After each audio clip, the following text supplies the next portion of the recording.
Begitulah sebaliknya. Nah, berupanya kena kat ustaz juga. Alhamdulillah ala kulli hal. Dan ustaz akuilah produk-produk ta'iyah ni adalah produk yang tinggi nilainya insya-Allah Subhanahu Wa Taala. Tak rugilah kalau istrinya adalah budak-budak ta'iyah insya-Allah. Dan soal boleh ustaz akan cuba jawab, cuma taraf status soalan tu tidak setaraf soalan muka dan nakir ya Khairul Niza ya. Soalan muka dan nakir tu on the spot wajib jawab. Tapi yang mana yang ustaz tak dapat nak jawab, ustaz tak dapat jawablah.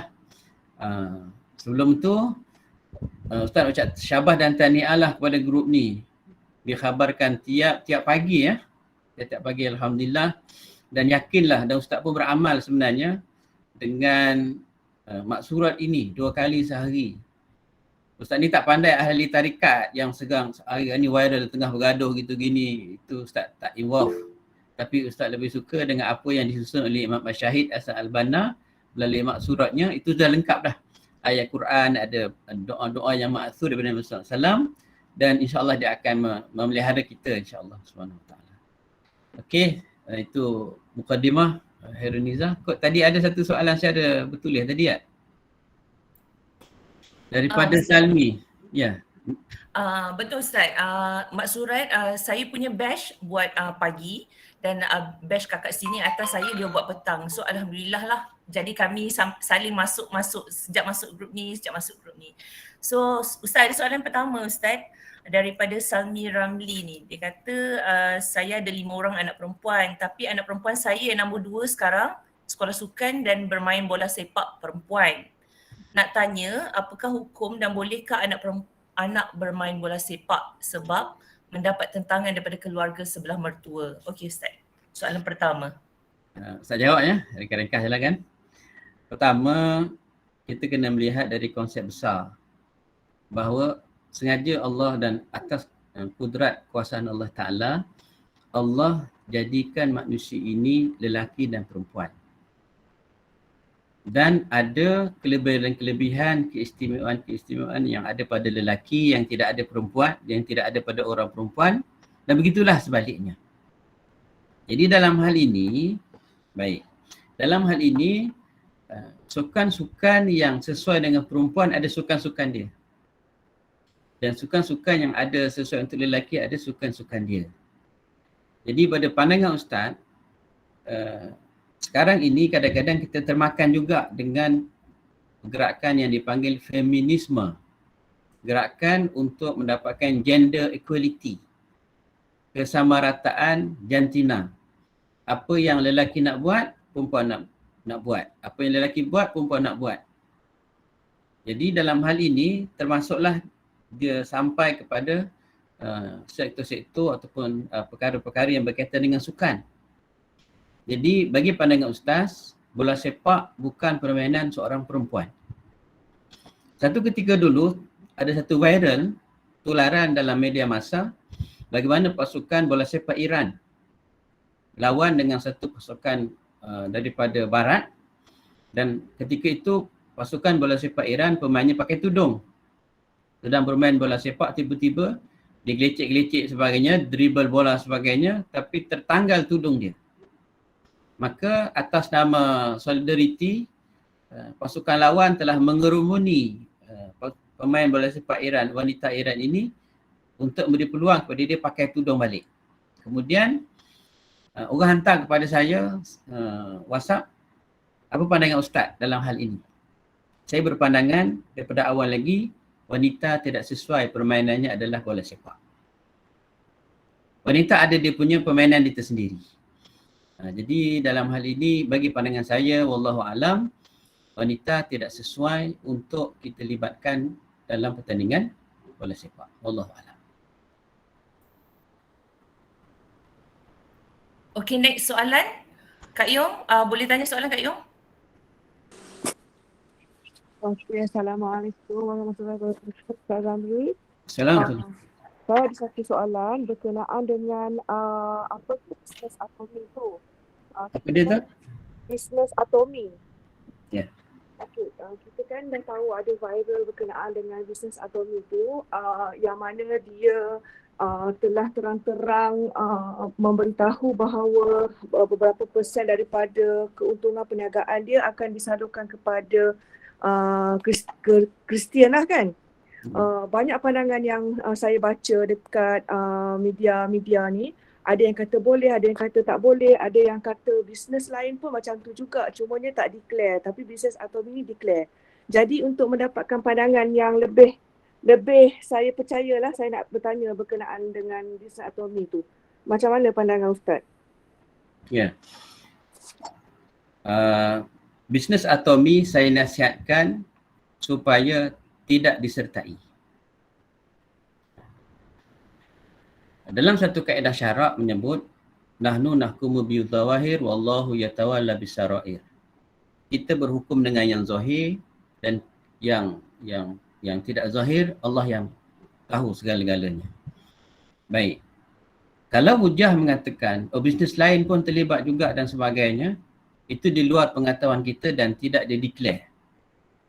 Itu dia tidak secara zahir di-declarekan begitu.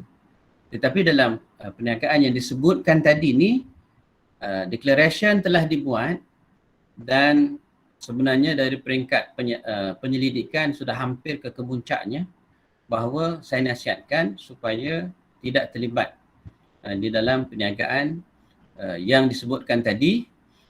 Dan walaupun yang melibatkan diri adalah figura-figura, ikon-ikon. Sebab dalam Islam ini hukum dibina bukan atas dasar tokoh, tetapi hukum dibina atas dasar hujah dan juga dalil. Dan juga berdasar kepada hadis Nabi SAW bila berlaku perbincangan di kalangan orang kata boleh, orang kata tak boleh, maka statusnya itu dia akan menjadi perkara yang menjadi ragu-ragu kepada diri kita. Maka Nabi SAW sebut dalam hadis, da' ma yaribuka ila ma la yaribuka, hadis sahih. Hendaklah kamu tinggalkan perkara yang kamu ragu-ragu kepada perkara yang kamu tidak ragu-ragu. Kemudian Imam As-Suyuti di dalam kitabnya menyebut bila berlaku khilaf begini, yang terbaik adalah al-mustahabbu khuruj minal khilaf. Bermaksud yang terbaik bila berlaku dalam situasi begini adalah kita keluar daripada khilaf dan punca-punca kekayaan untuk kita kaut bukan di situ sahaja.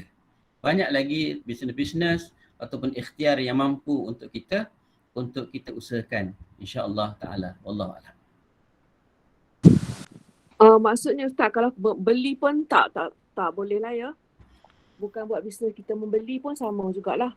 Ya, gini. Kita kena susun dari sudut aktiviti hidup kita dan juga barang keperluan kita kena susun 3 peringkat. Satu dipanggil daruriyat. Benda ni kalau tak ada kita mati. Kalau tak beli benda tu kita mati. Itu dipanggil daruriyat. Yang kedua dipanggil hajat. Kalau tak ada beli benda tu, hidup kita jadi susah. Yang ketiga tahsiniyat. Tak ada benda tu pun tak apa, cuma dia adalah sebagai penambahan untuk memeriahkan, menyenangkan hidup kita. Baik, produk yang kita nak beli daripada syarikat yang ragu-ragu itu masuk kategori mana? Adakah kategori daruriyat? Langsung tak ada pilihan lain dan kalau kita tak dapat benda tu kita akan jadi mati, ataupun hajat dan sebagainya.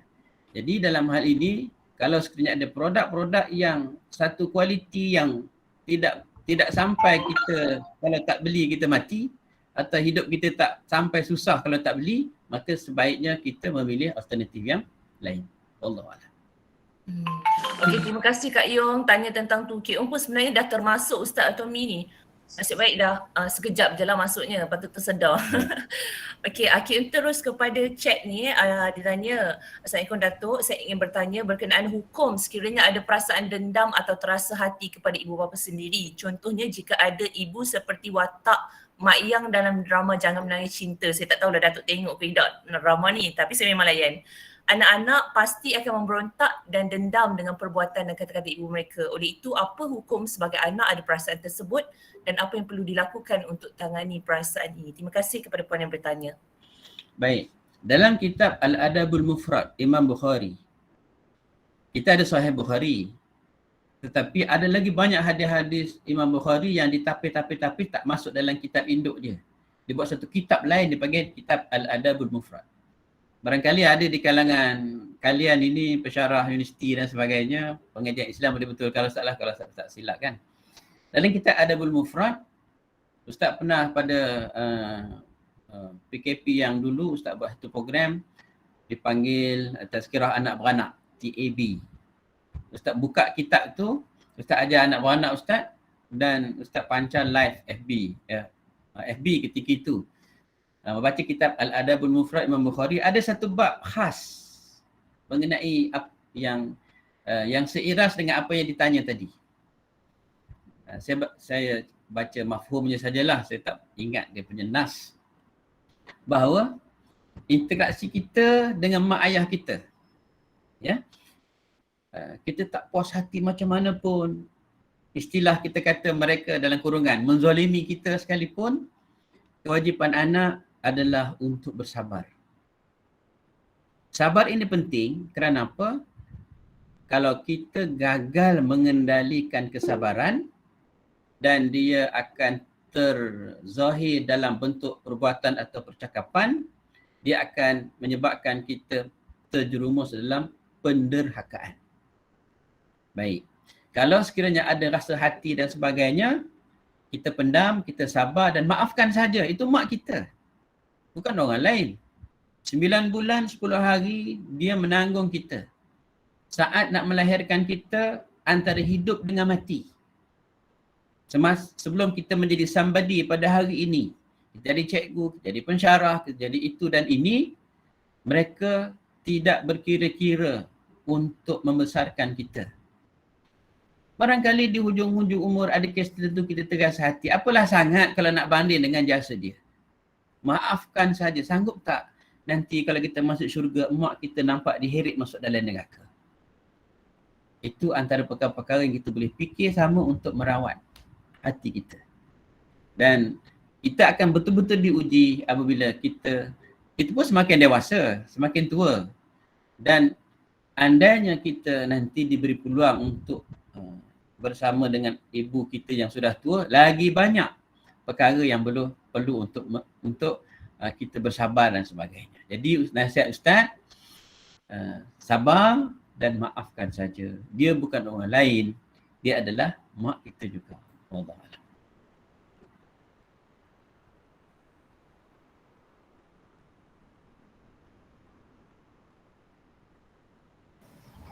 Okey, terima kasih Ustaz. Ter-end pula kejap tadi.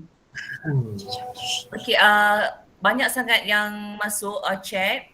So next, soalan next, Suzana mungkin boleh tanya? Ada di chat tu. Bismillahirrahmanirrahim. Doktor, Datuk Ustaz, saya Suzana. Sekelas yang K-On lah juga dulu. Soalan yang diamanahkan untuk saya tanya pada pagi ini ialah, ni amanah ni, kurang paksa saya tanya Ustaz. Ialah tentang apa pandangan hukum mengenai mengamalkan law of attraction yang selalu kita dapati dalam program-program motivasi, apa yang supaya kita supaya kita sentiasa berpositif lah apa semua tu. Itu je lah doktor, rasanya Ustaz pun lebih faham kot maksud soalan ni. Allah alam. Ya, law of attraction ni banyak digunakan, pendekatan ini banyak digunakan dalam motivasi dan sebagainya lah yang Ustaz faham lah kan. Cuma dalam hal ini secara detail Ustaz tak dapat nak huraikan secara panjang lebar. Cuma bila Ustaz bercakap depan bekas-bekas pelajar takyah ni, Ustaz tak suka sangatlah untuk menerangkan sebab dah ada basic yang dah kuat. Jadi dalam hal ini masing-masing sebenarnya boleh menilai tentang contohnya teori-teori yang digunakan sebagainya, ada tak dia menyimpang daripada ajaran Islam. Kalau sekiranya dia menyimpang daripada ajaran Islam, kita yang sudah berbekalkan dengan asas-asas yang kukuh ketika kita belajar dulu, kita boleh tolak. Maksud Ustaz ialah dalam satu kursus motivasi, kadang-kadang ada perkara yang kita boleh bertanya balik berdasarkan kepada basic ilmu kita. Kita rasa ragu dan sebagainya, elok kita tinggalkan. Contohnya, hari tu ada seorang tokoh, dia tokoh yang semua mengenalinya lah. Yang dia bila ada masalah kan dia buka, dia panggil apa ke istilahnya, yang Quran Mushaf tu? Garpu Tala Ustaz. Garpu Tala. Dia buka, kemudian dia baca ayat berkenaan, dia kata kena dengan apa isu yang berlaku pada diri dia. Yang ini jelas bukan fungsi Quran. Yang ini jelas bukan fungsi Quran yang utama. Fungsi Quran yang utama bukan dibuat begitu. Itu maknanya mencuba nasib dengan mushaf Al-Quran. Sebab itu kita tidak menerima pendekatan begitu untuk menyelesaikan masalah kita. Sama dengan law of attraction ni, kalau sekiranya Ustaz tak pernah ikut program berkenaan secara langsung lah. Cuma Ustaz jawab secara umum sajalah. Mana perkara-perkara yang dengan basic antun dan semua sebagai pelajar takyah yang rasanya benda ni agak mengelirukan ataupun agak mewas-waskan kita sehingga meninggalkan soal qada dan qadar, sehingga meletakkan satu nasib itu tidak dikaitkan dengan dalam akidah Ahlussunnah wal Jamaah kita, yang final decisionnya adalah Allah Subhanahu Wa Taala. Itu paling penting. Dia tidak hanya bergantung kepada usaha dan ikhtiar saja, tetapi ujungnya adalah mesti dengan izin Allah Ta'ala. Jadi kalau motivasi yang kita hadiri tak sampai ke hujung tu, tak sampai ke hujung mengaitkan sesuatu dengan keizinan Allah Subhanahu Wa Ta'ala tu, hanya bergantung pada teori sahaja, yang itu perlu untuk kita perincikan dan kita kena berhati-hatilah. Sebab dia melibatkan soal akidah. Wallahualam. Okay, thank you Ustaz. Tadi Kik Un terend, jadi ada beberapa soalan yang dekat atas tu Kik Un tak sempat nak tengok lah Ustaz. Ya, tak apa, saya baca. Okay, baik Ustaz. Boleh? Banyaknya soalan. Itulah Ustaz, rasa macam tak cukup pula setengah jam ni. Kena tambah lagi setengah jam ke? Soalan kami tak tanya lagi kan? Yalah, Ustaz dah cakap dah. Soalan antun tak macam muka dan nakir. Rasa hati sudah. Hasrina Yusof, sempurna sebulan terakhir kita mencari malam Al-Qadar. Saya ingin bertanya bagi wanita yang baru melahirkan anak. Tahniah. Hasrina anak keberapa ni ya? Ustaz anak 4 orang saja, jangan ni ya, 4 orang saja. 4 orang anak dengan Ustazah Rosnah lah. Jangan tersalah pula ya Ustaz bukan 4 isteri ya. Tu Ustaz cakap, itu Anuniza yang cakap. Baru melahirkan anak dan tidak dapat berpuasa, solat dan baca Quran. Hanya amalan yang dapat dilakukan seperti doa, zikir, sedekah dan sebagainya. Adakah peluang untuk golongan seperti ibu mendapatkan malam itu? Ya betul, boleh dapatkan. Walaupun kita datang uzur ataupun masuk dalam kes tadi ni, masih boleh mendapatkan fadilat malam Al-Qadar lebih baik daripada 1000 bulan. Okay. Apakah orang menantu dengan bapa mertua tiri? Bapa mertua tiri dia haramnya haram muaqqatah, maka dia kena jaga aurat dia. Okay. Assalamualaikum Ustaz, benarkah zikir hasbi rabbi tidak boleh diamalkan berasal daripada Syiah? Kalau setakat berzikir hasbi rabbi tak ada masalah. Hasbi rabbi ni maksudnya cukuplah Allah bagi, cukuplah Tuhanku bagiku. Tapi kalau disambung lagi hasbi rabbi jalallah ma fi qalbi illallah, kalau setakat itu pun tak ada masalah. Kita kena tahu bahawa walaupun sumbernya daripada mana, tetapi kontennya tidak ada kesalahan, dia sebagai zikir, maka harus untuk diamalkan. Atau kalau zikir itu daripada Ahlussunnah wal Jamaah sendiri, tetapi kontennya perkara-perkara yang salah, mendatangkan kepada syirik, wajib untuk ditolak. Itu. Dan dalam Islam, zikir dengan doa ni dipanggil muwassa'. Zikir dengan doa ni, doa dan zikir, muwassa' ni maksudnya ialah boleh kita beramal dengan terbaik, beramal dengan doa dan zikir yang Nabi SAW ajar. Dan tidak salah untuk kita berdoa dan berzikir dengan doa-doa yang Nabi tak ajar. yang kita create sendiri. Hajat kita dengan hajat Nabi berbeza. Hajat kita dengan anak-anak kita, dengan penyakit kita, dengan study kita dan kerja kita. Yang doa itu tak ada pada zaman Nabi dan kita boleh amalkan. Begitu dengan zikir-zikir. Zikir-zikir yang dikarang dengan cantik oleh para ulama kita yang faham bahasa Arabnya, kontennya baik, tak ada masalah untuk kita amalkan. Yang penting kita tengok konten itu. Ada tak unsur-unsur syirik, pemujaan dan sebagainya. Khair, saya ingin bertanya tentang situasi peniaga kedai runcit. Adakah dikira bersyubhat kepada berdosa sekiranya menjual makanan kepada Muslim yang tidak berpuasa? Muslim yang tidak berpuasa terbahagi kepada dua kategori. Satu, memang dia tak boleh berpuasa dan syarat membenarkan untuk tidak berpuasa. Contohnya wanita haid. Contohnya orang yang sakit. Kita jual makanan kepada dia tak ada masalah, halal. Tapi kalau kita jelas tahu bahawa dia beli itu untuk dia makan. Sedangkan dia tidak termasuk dalam golongan orang yang dibenarkan untuk tidak berpuasa, maka itu dikira sebagai syubhat. Tapi kalau kita jual kepada dia dan dia makan depan khalayak ramai, kita sudah membantu dia sebenarnya untuk tidak menghormati bulan Ramadan. Seperti kes bagaimana satu kedai makanan segera,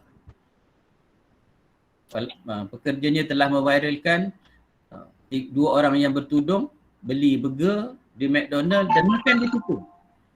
Tapi yang diambil tindakan adalah yang pekerja yang merakam, yang memviralkan. Dan dia kata mengganggu privasi dan sebagainya. Tapi tak sepatutnya berlaku begitu. Tak boleh nak puasa, makanlah sorok-sorok kan. Macam kat Takyah itu bawah tangga lah dengan bukan Ustaz tak nampak tu, Bapak tak nampak je. Kantoi. Kalau bulan puasa.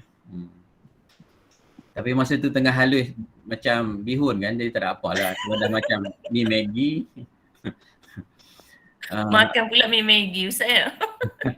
Alright. Madihah ya. Ustaz nak tanya, jika kita terkena sesama yang cair tu semasa solat, nak buat macam mana? Adakah dibenarkan mengambil tisu semasa solat untuk lap dan hentikan? Boleh, kita ambil tisu, kita lap dengan syarat tidak bergerak dengan tiga pergerakan yang besar-besar berturut-turut. Hanya ada tisu, kita tekuk situ, lama-lama kemudian kita balik. Dia bukan tiga pergerakan berturut-turut, tak ada masalah. Apa keutamaan seorang isteri bila berlaku mak bapak sendiri sakit atau ibu mertua juga sakit? Siapakah yang perlu diutamakan? Kalau tidak ada konflik, dua-dua itu menjadi kewajipan kita untuk menyantuninya.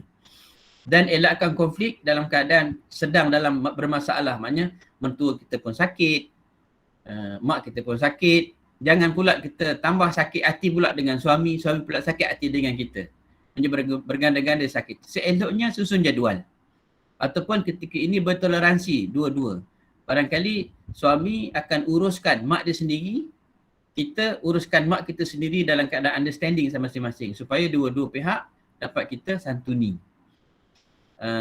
Bolehkah kita keluarkan zakat pendapatan kepada ibu tunggal yang bekerja atau lebih baik diberikan kepada pihak lain?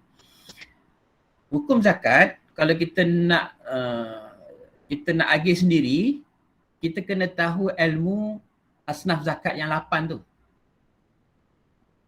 Macam kita solat, kalau kita nak solat, kita kena tahu ilmu solat tu.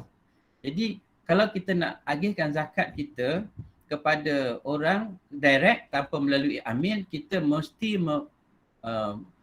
memahami asnaf zakat tu.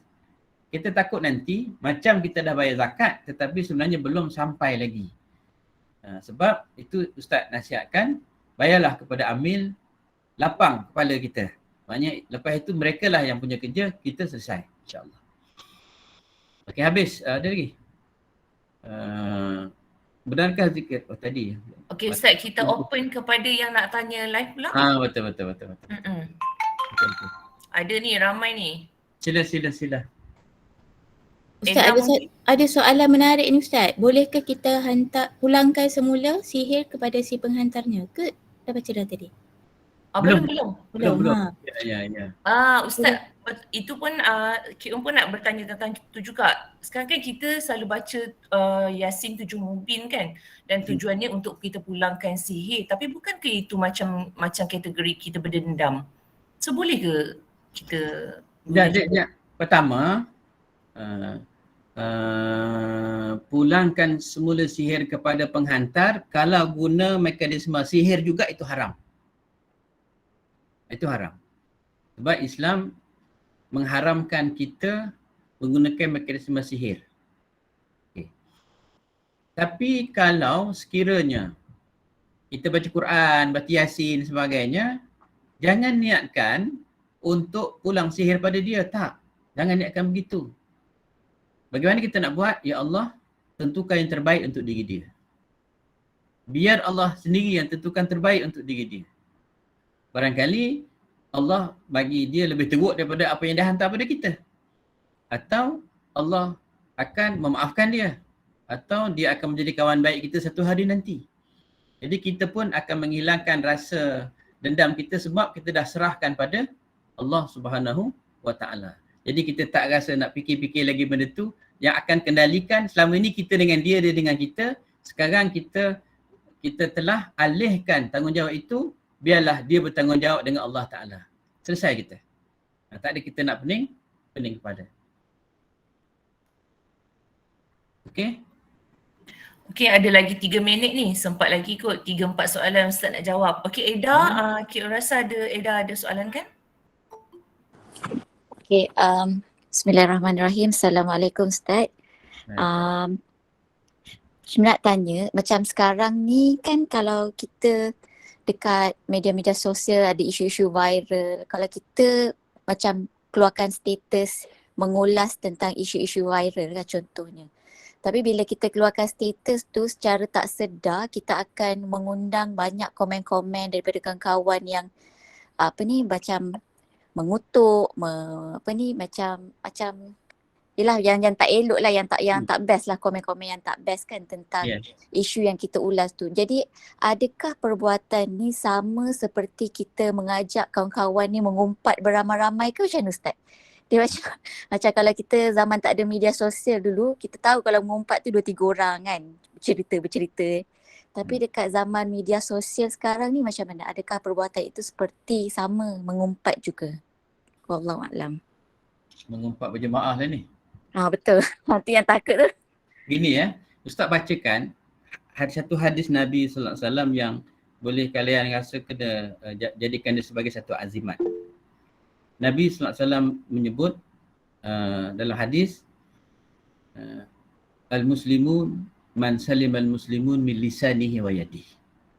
Nabi define seorang Islam itu ialah orang Islam lain terselamat daripada keburukan tangan dan keburukan lidah dia. Sebab itu hati-hati bila kita nak buat satu posting, nak buat komen, jangan sesekali buka peluang untuk orang. Sekarang ni, kita ni, orang Ustaz observe lah di kalangan masyarakat kita ni, dia suka baca tajuk je. Dia tak baca konten pun kadang-kadang. Dan menjadi satu fokus reporter dan sebagainya kalau suat khabar, dia akan highlightkan tajuk yang kadang-kadang dia tidak mewakili apa yang diceritakan dalam konten berkenaan. Jadi kalau kita buka yang itu dan menyebabkan berlakunya komen-komen yang tak elok dan kita tak kawal pun kadang-kadang. Kita sebenarnya di komen-komen tu kita boleh delete, kita boleh hidekan dia. Tapi kita tak ambil tindakan tu seperti kita membiarkan. Ramai angkat tangan ni nanti kita santuni satu-satu. Zuhur kita lambat lagi insya-Allah. Buka puasa lagi lambat. Maksudnya Ustaz dah bagi green light lebih daripada pukul 8.30 lah ya? Dah pukul 8.30 dah Ustaz? Ya ke? Lepas green dia ada jingga, lepas jingga dia ada merah. Jadi kita jawab mana kita mampu santuni, kita santuni. Tak habis lagi ni. Kita kena hati-hati. Nanti kalau kita tak hati-hati, kita akan dipanggil mangkin ataupun istilah fiqahnya dipanggil, kita selalu didedahkan dengan sedekah jariah. Tapi zaman sekarang sudah ada dipanggil maksiat dosa jariah. Dosa jariah ni maksudnya kita adalah sebagai pemula kepada dosa-dosa. Bayangkan kalau komen tu beribu-ribu, beratus ribu disebabkan posting kita dan berlaku di sana umpat-mengumpat dan sebagainya, mereka yang posting dan share dan sebagainya itu ada share, ada saham terhadap dosa-dosa berkenaan. Jadi kena hati-hatilah nah. Kerana mulut santan binasa, kerana tangan dan mulut badan binasa. Runiza tadi ada angkat tangan tadi ni. Ustazah Amanah tadi nampak angkat tangan. Ustaz kenal kan Ustazah Amanah? Kenal. Dia tu masa Ustaz mengajar, Ustazah Amanah bersama. Betul. Ustazah, silakan Ustazah. Sebenarnya tak ada nak tanya, cumanya seronok dengan ini sebabnya anak-anak murid dengan murabi, tapi itu maknanya anak-anak murid ni memang sangat aktif lah. Dia punya soalan-soalannya pun tak macam dulu 30 tahun yang dulu. Sangat teratur kan. Betul tak Ustaz? Betul. Enggih. Kan. Jadi maknanya mudah difahami. Jadi senang Ustaz nak menjawab tu je. Tadi nak tanya, nak bagi laluan kepada anak-anak murid tu. Jadi kami ni asatizah ni nak memerhati je bentuk-bentuk pertanyaan yang diajukan pada Datuk dan sambil nak tumpang ilmu jugalah kat Datuk. Allah. Assalamualaikum. Wassalam. Ustazah, sebenarnya kami pun boleh ke nak tanya ni nanti tak rasa macam soalan ni soalan bodoh je ni. Tak ada istilah soalan bodoh. Okey Ustaz, kita teruskan dengan dekat chat Ustaz. Ya, sila. Okey. Soalan saya bagi pihak orang lain. Berapa nilai RM selayaknya untuk nafkah seorang isteri pertama bekerja, isteri kedua tidak bekerja? Berapa nilai selayaknya untuk nafkah seorang isteri pertama bekerja dan isteri kedua tidak bekerja? Dia sebenarnya tak kira sama ada isteri bekerja tak bekerja. Kalau isteri bekerja, duit itu duit dia. Kalau isteri bekerja, duit itu duit dia, bukan duit suami.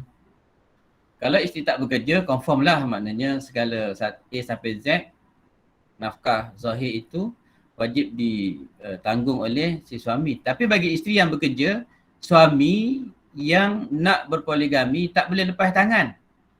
Sebab nafkah itu adalah nafkah yang diwajibkan kepada suami walaupun isterinya itu juta wanita.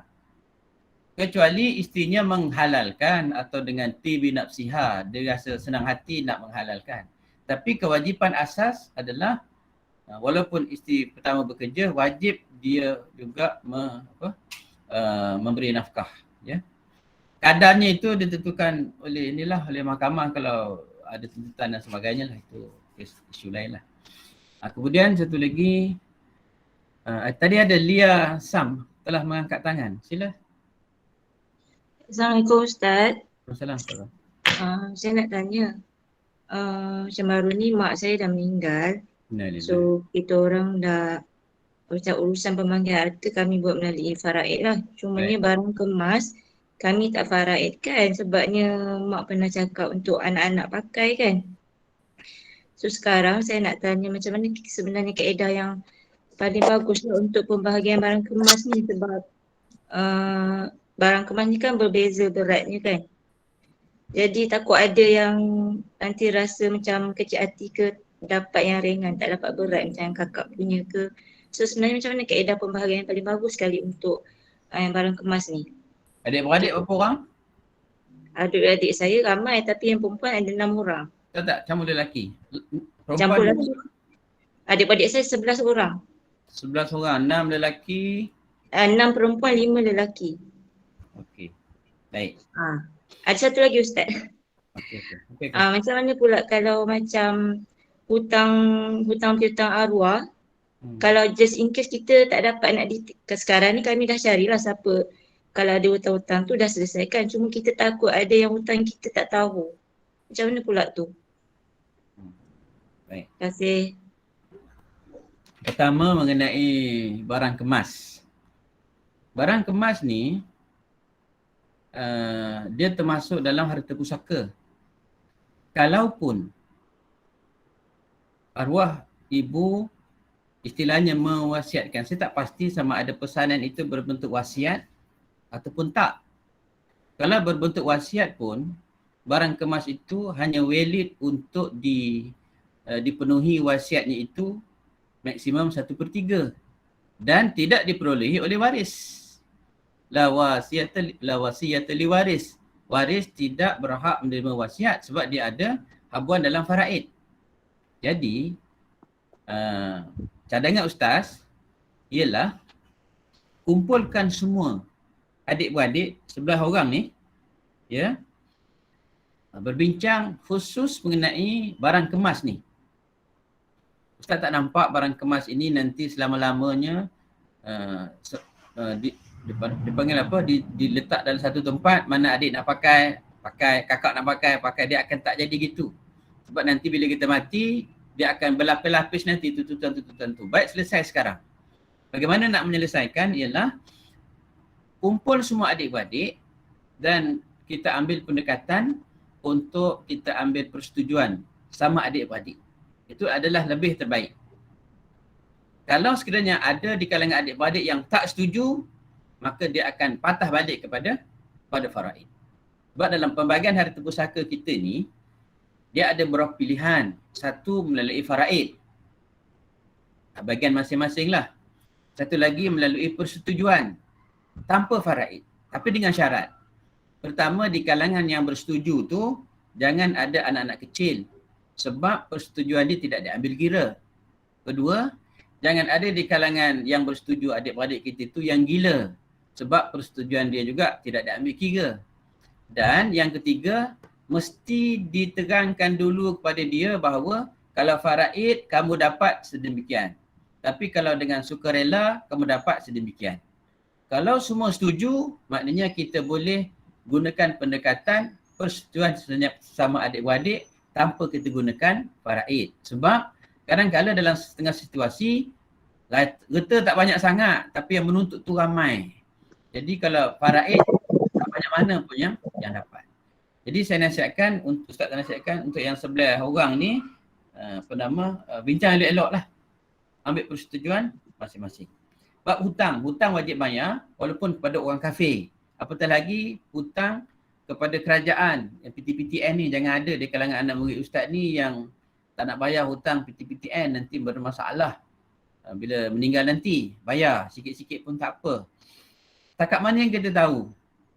Setakat mana yang kita tahu? Yang kita tak tahu, kita serahlah pada Allah Subhanahu Wa Taala. Sebab dalam hadis Nabi menyebut barang siapa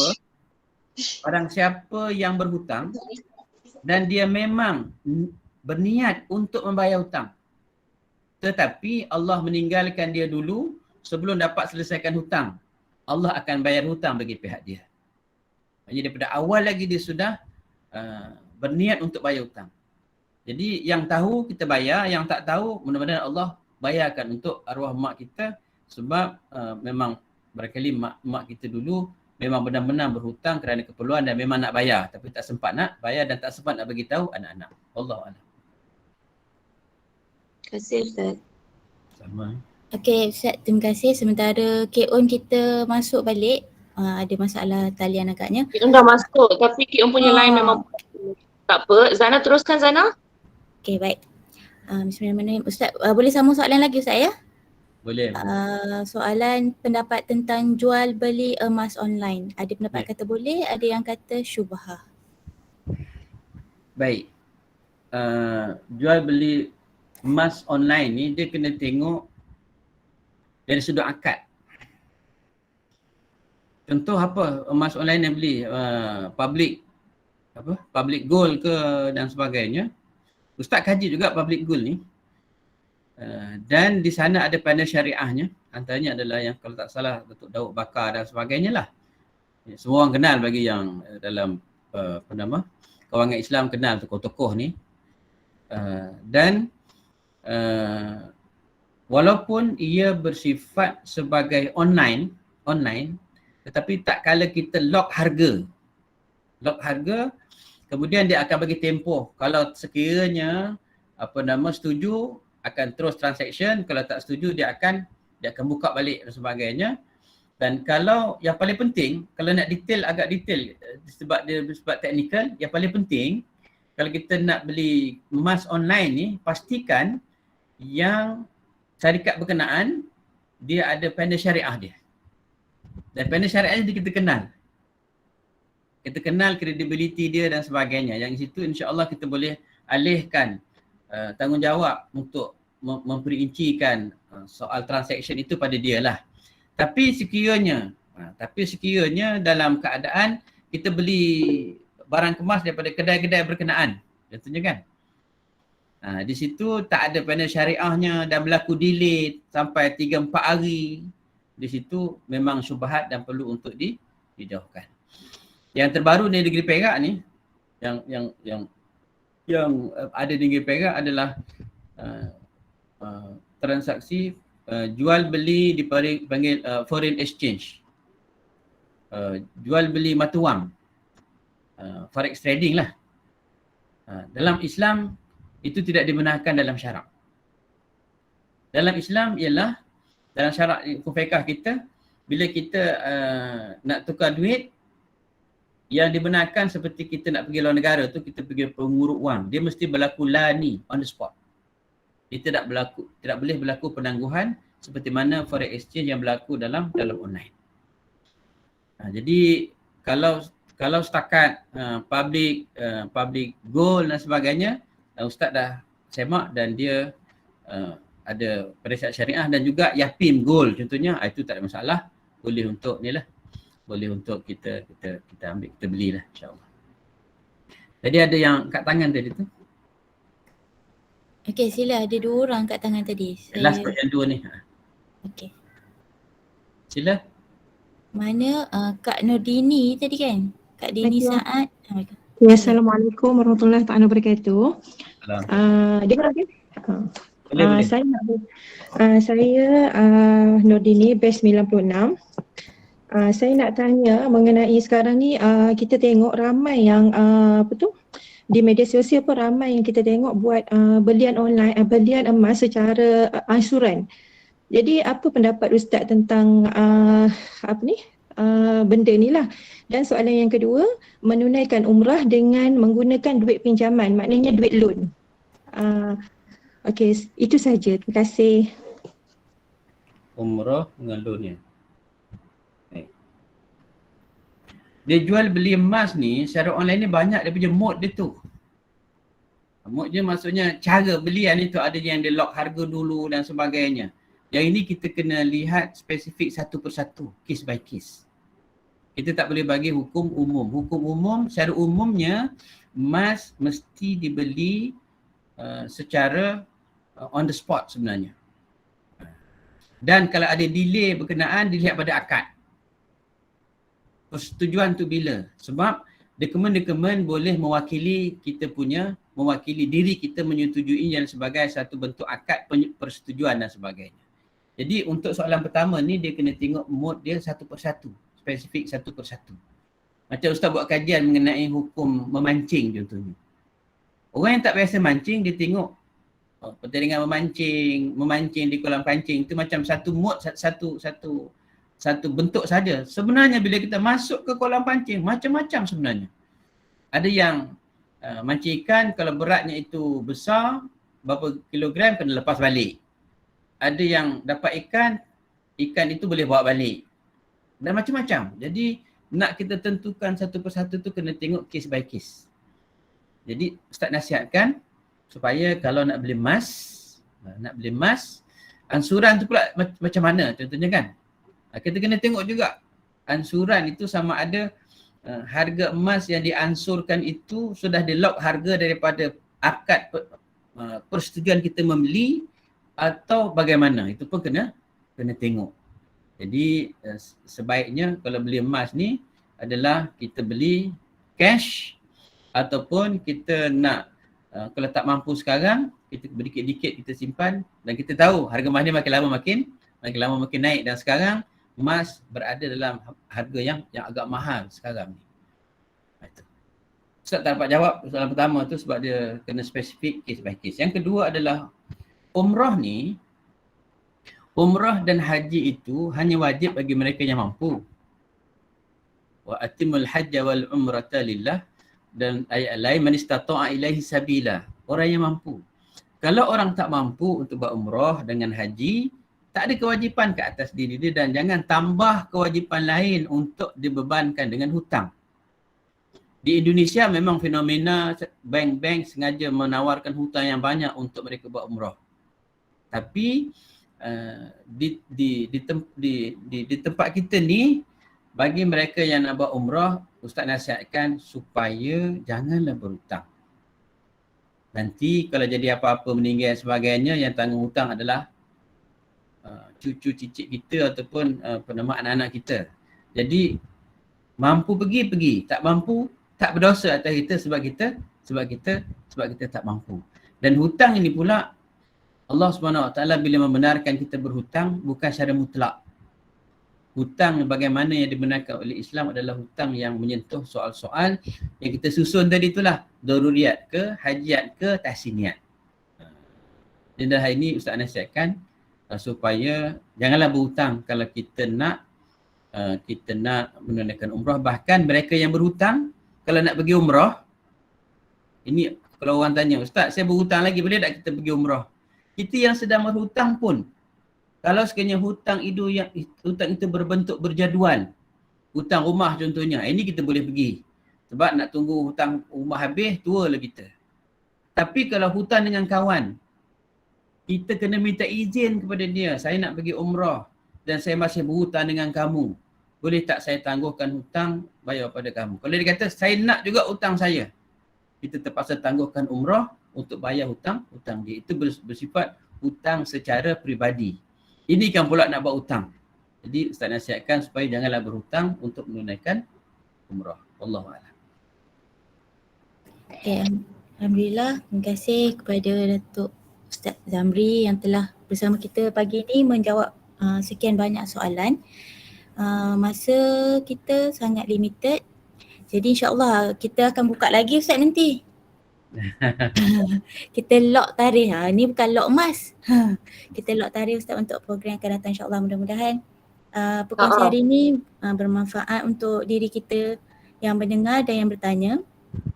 Okay, Zana, kita kembalikan pada K.Un. Okay, Zana mohon maaf juga kepada beberapa lagi soalan yang tak dapat baca. Mungkin kita boleh snap dulu urus dia, nanti kita tanya akan datang. Ustaz sanggup ke terima pinangan kita orang ni lagi ni akan datang ni Ustaz? Tak payah punya pasal, insyaAllah. Itu yang dengar tu.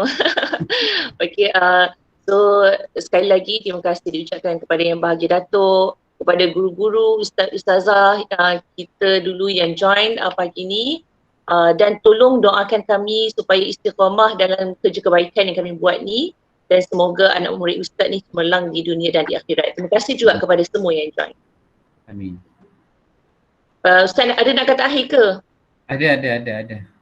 Jadi Ustaz minta maaf sekiranya dalam sesi ini ada perkataan-perkataan yang tidak sesuai Ustaz ungkapkan kepada yang sempat bersama dengan kita tadi ni. Alhamdulillah. Mudah-mudahan Ustaz berdoa kepada Allah Subhanahu Wa Taala agar bila Allah sudah beri peluang kita untuk menikmati belajar di sekolah ta'iyah, itu banyak benda sebenarnya kita dapat untuk membentuk watak kita. Dan tahniahlah kepada grup ni kerana istiqamah dengan maksurat dan sebagainya.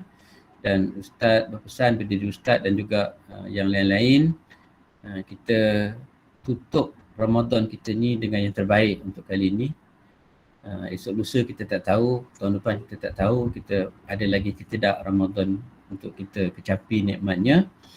Dan sementelahan boleh balik kampung tahun ini, baliklah cium tangan mak, cium tangan ayah tengah ada. Kalau mereka dah tak ada, kita hanya terkenang sahaja. Jangan gaduh-gaduh dengan suami nak balik mana. Sebab pergaduhan akan menarik berkat daripada hidup kita. Berkat dalam keluarga kita akan ditarik, berkat sama kita berkawan akan ditarik oleh Allah Subhanahu Wa Taala. Terima kasih kepada semua yang sudi jadi friend Ustaz dalam FB. Tegur Ustaz, jumpa di mana-mana. Kadang-kadang Ustaz tak ingat. Dulu dulu bihun. Sekarang dah kita pun tak apa kenal. Jadi tegurlah Ustaz, tak ada masalah. Isteri Ustaz pun tak ada masalah kalau orang perempuan tegur Ustaz. Tak ada masalah. Sebab dia tahu survival kerja Ustaz. Dan dia kata ini anak murid, oh ya. Dia pun banggalah sebab dia pun budak takyah. Alhamdulillah, syukur kepada Allah Ta'ala. Jadi takat ini dulu saya terima kasih dan selamat Hari Raya. Taqabbalallahu minna wa minkum, dan insya-Allah kita jumpa lagi lah bila-bila. Sepaling tidak kita jumpa dalam syurga insya-Allah. Amin ya. Assalamualaikum. Ada permintaan lah Ustaz, last Ustaz. Kita boleh on camera tak semua? Kita nak bergambar dengan Ustaz. Gambar alam maya pun jadilah Ustaz Baik, insya-Allah. Alright. Kak Yung boleh tak gambar Kak Yung Kak Yung.